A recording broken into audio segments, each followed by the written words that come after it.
kahalagahan ng pagpapahinga, yung kaugnayan ng pag-open loop natin para sa pag-recover natin. Ano yung ating pinapatuka? Napaka-importante kasi nito mga kalapatids kasi yo, what's up mga kalapatids? Isang magandang umaga sa inyong lahat. Welcome back dito sa ating channel, Chocobolop TV. And for today's video, samahan ninyo ako sapagkat sa araw na ito, ihahanda natin yung ating mga alagang maihinang nilalang. Dahil nga, kahapon, first lap ng ating summer race, lumipad sila. At ngayon, kailangan natin silang i-recover at matiyak na nasa maayos silang kondisyon para pagka dumating yung araw ng susunod na sampahan, handang-handa na yung ating mga maihinang nilalang. Ano-ano nga ba yung mga gagawin natin paghahanda at pagkukondisyon sa dalawang ito? Yan ang pag-uusapan natin for today's video, kaya tutok lang mga kalapatids, lalo na sa mga hindi pa nakapag-subscribe. Mag-subscribe na kayo, hit mo na ang notification bell para nang sa ganun updated kayo sa ginagawa nating kwentuhan. Disclaimer lang, hindi tayo veterano, hindi tayo eksperto at lalong hindi tayo henyo pagdating sa pag-aalaga ng ibon. Ang sa atin lang ay yung base lang sa ating karanasan na maganda naman yung resulta, kaya ibinabahagi natin sa inyo. So wag na natin patagalin to mga kalapatids. Pag-usapan na natin agad ano ba yung mga ginagawa natin pagkukondisyon at paghahanda sa ating mga alagang panglipad. Mga kalapatids na kanubi, kung mapapansin ninyo kahapon, araw ng dating ng ating mga alaga, nagsisimula yung pagkukondisyon natin at pagpiprepare sa kanila para sa liparan pagkarating nila doon sa previous racing nila mga kalapatids. So kahapon yun, dumating sila mga kalapatids na kanubi. Kung mapapansin ninyo, kung nakapanood ninyo yung ating previous episode, nagsubo agad tayo sa kanila. So pagkarating nila, pagpasok dito sa trapdoor, pagkatapos natin i-clock in sila, kinuha agad natin sila at meron tayong agad ginawa. May mga binigay tayong sinubo tayo sa kanila. So doon nagsisimula yung ating preparation. Kumbaga nire-recover na agad natin yung kanilang pangangatawan, kasi pagka ganyan na may liparan, hectic schedule yan, normally every other day yung sampahan, isang araw lang na pahinga. Kailangan mabilis din tayo mag-recover para nang sa ganun mabilis din babalik yung lakas ng ating mga alaga. Balik tayo dun kahapon. Sa mga hindi nakapanood, panoorin nyo na lang. So pagkatapos natin silang subuan at ibigay yung kanilang pangsalubong, ika nga, mga kalapatids, ang ginagawa ko ay pinapahinga ko na yan sila sa araw ng pagdating nila. Diba, dumating sila, maghapon silang magpapahinga nun. Maghapon ko silang hahayaang magpahinga, hindi ko sila gagambalain hanggat maaari. Hindi ako aakyat dito sa ating flyer slope, hindi ako magpapakita para nang sa ganon hindi ko maaabala yung kanilang pagpapahinga. Yan, magpe-perch lang sila dyan at isang bahagi iyon ng kanilang pagpapalakas at pagre-recover sa sarili nila. Kinahaponan mga kalapatids, once alam natin na kahit papaano ay nakapagpahinga na sila, ang ginagawa ko, ino-observe ko yung kanilang mga droppings mga kalapatids, pasintabi sa mga kumakain at nag-aagahan dyan. Kadalasan kasi pagkapagod galing sa liparan, basa at barag yung kanilang mga dumi.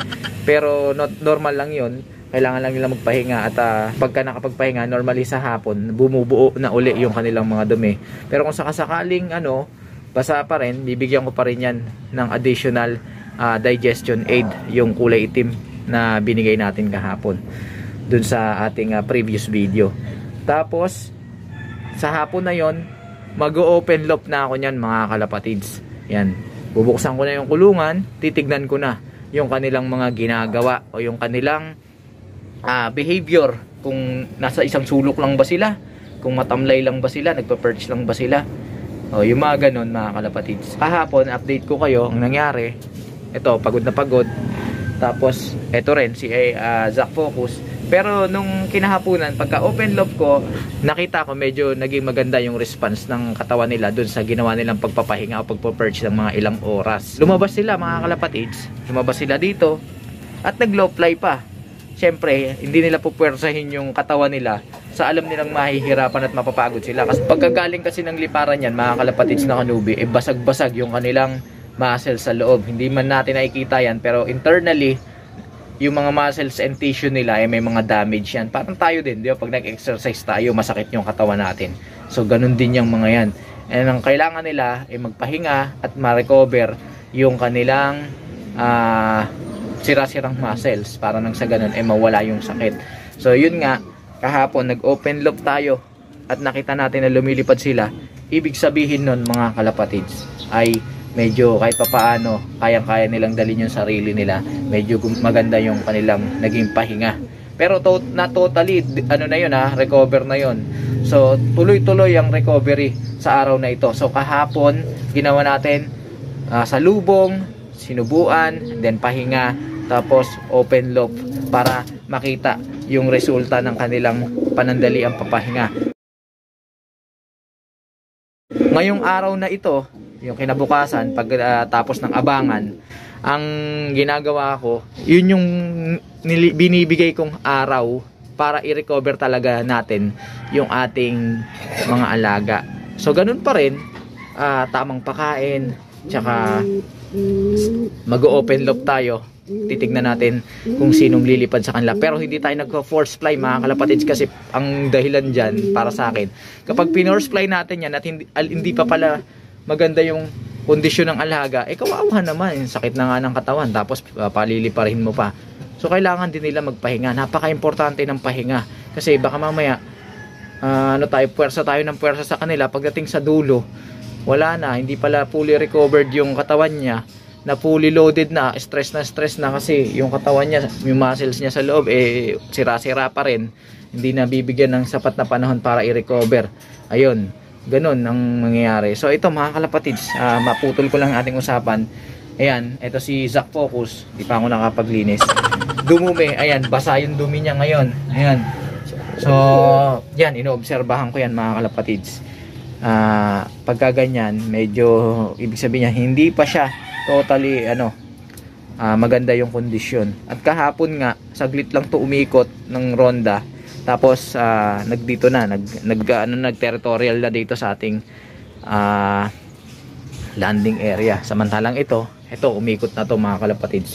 Ngayong araw na ito, ngayon yung araw na dapat talagang fully condition natin yung ating mga alaga. Not necessarily fully condition, kasi minsan talaga pag mahirap yung liparan, hindi talaga natin makukondisyon ng 100%. Yung pinakamataas na percentage na conditions yung kanilang mga katawan. So yun yung ating goal sa araw na ito. Mga kalapatids, nagpalit na ng pwesto ng ship si Angel at itong kanyang pares. At ito na nga si Angel mga kalapatids, ayan, lumalabas na sa magandang indikasyon yan. At medyo mainit na rin ang sikat ng araw, mainit na.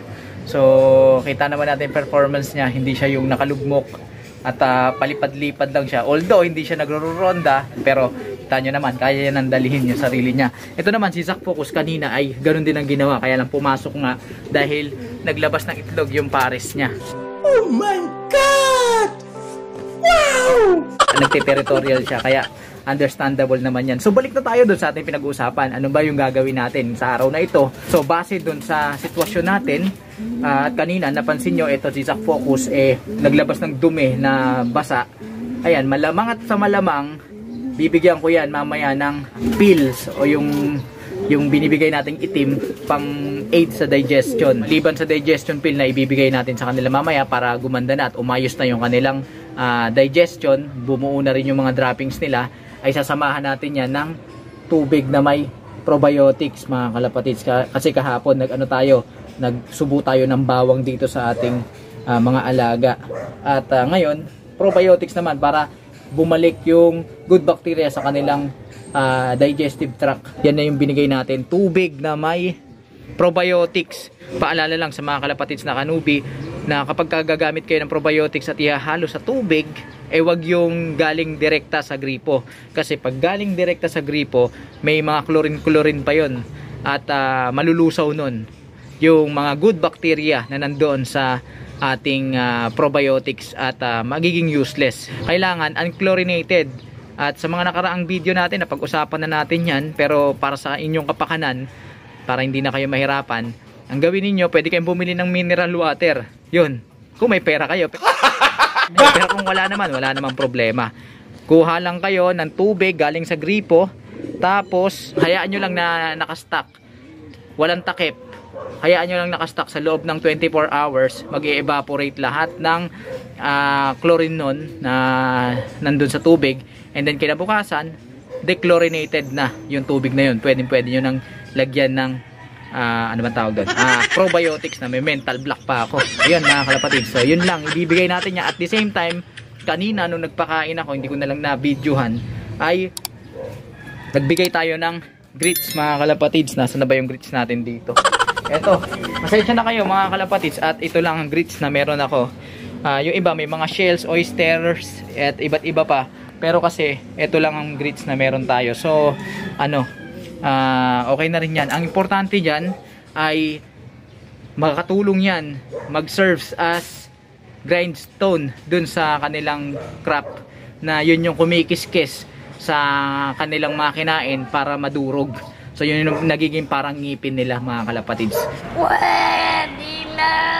Pagka nadudurog ng maayos yung kanilang kinakain, mas mabilis nilang matutunaw at madadigest yung pagkain na kinain nila. At the same time, kapag ka na-digest ng maayos yung pagkain o yung patuka na binibigay natin, mas malaki ang percentage na na-absorb nila yung nutrients, content o yung nilalaman ng mga butil na binibigay natin sa kanila. Actually, hindi lang yun. Yung benefits ng grits na pag-usapan na natin sa mga nakaraan, essential minerals, agaya ng calcium, meron din yung mga sodium, mga kung ano-ano pa naman nakukuha nila dyan. Kaya napaka-importante niyan. Pagka gusto nyong gumanda yung kanilang mga dumi, yan ang combo niyan. Probiotics at saka grits mga kalapatids na kanubi. Bola lang yan. Mga kalapatids, ito si Angel, pagala-gala. Ay nako. At mamaya sana pumasok na to dahil may gumagalang pusa. Baka mamaya madali yung ating baratang alaga. At yun mga kalapatids, so natalakay na natin yung tungkol sa mga ginagawa natin pagdating galing liparan at yung kinabukasan o yung the following day pagkatapos. At the same time, na-discuss na rin natin yung dalawang importanteng ginagawa natin dito sa pag-recover sa kanila, yung rest o yung pahinga at yung pag-open loop sa kanila para mabilis nating makita yung kanilang performance, kung naglugmok pa rin ba sila o kahit pa paano ay gumagalaw-galaw na yung ating mga alaga. Idadagdag ko lang dun sa rest o pahinga. Ano ba yung force fly? Nabanggit natin yan kanina sa unahan ng ating video, pero baka meron tayong kanubi dito na hindi alam kung ano yung force fly. Ang force fly, ibig sabihin mga kanubi, ito yung pagpupwersahang pagpapalipad sa ating mga alaga. Maraming klaseng pamamaraan para mag force fly.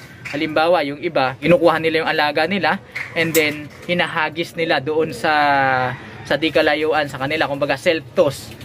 So walang choice yung ibon kundi lumipad pa uwi. So yun ang force fly, pinupwersang lumipad. Isa pang uri ng pagpo-force fly o yung pwersahang pagpapalipad mga kanubi ay kapag binubugaw natin yung ating mga alaga gamit yung plug. Halimbawa, pinalipad natin sila, tapos para tumagal sila sa pagronda, binubugaw natin sila. Yon, isang uri ng pagpa-force fly yun. Hindi natin ginagawa yun mga kalapatid during recovery ng ating mga alaga kasi alam nyo naman, masakit pa yung katawan yan, lalo na pag malayong liparan. Parang tao lang din yan. Pag nag-exercise, bugbog yung katawan, kailangan ng pahinga.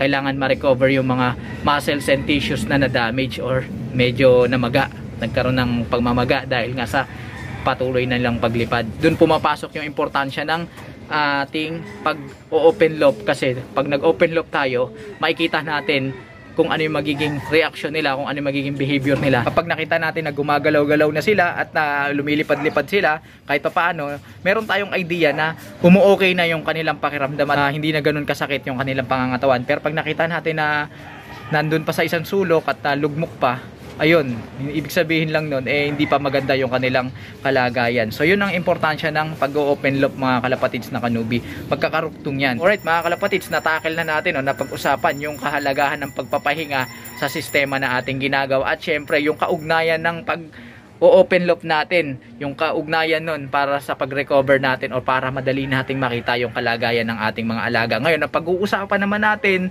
ay yung tungkol sa pagpapakain o pagpapatuka sa kanila. Ano yung ating pinapatuka? Napaka-importante kasi nito mga kalapatids, kasi dun sa pagpapatuka, yun yung ating magiging paraan para i-recover yung kanilang mga muscles and tissues na na-damage dahil nga sa liparan. So yan ang ating pag-uusapan, pero humahaba na yung ating video mga kalapatids at nagiging boring naman pagka ganitong kahaba na. Kaya gagawin kong part 2 na lang mga kalapatids. Abangan ninyo yung part 2 ng ating pag-uusapan na yan, at sana patuloy kayong tumutok dito sa ating munting kwentuhan. Kaya ikaw na nanonood, kung hindi ka pa nakapag-subscribe, mag-subscribe ka na, i-hit mo na ang notification bell para nang sa ganun updated ka sa mga ginagawa nating kwentuhan. Huwag kalimutang mag-like, comment, share kung nagustuhan mo ang video ito, at pakisuportahan ang ating Facebook page para sa tuloy-tuloy na kwentuhan, nakapupulutan ng kaalaman. Nandun si Angel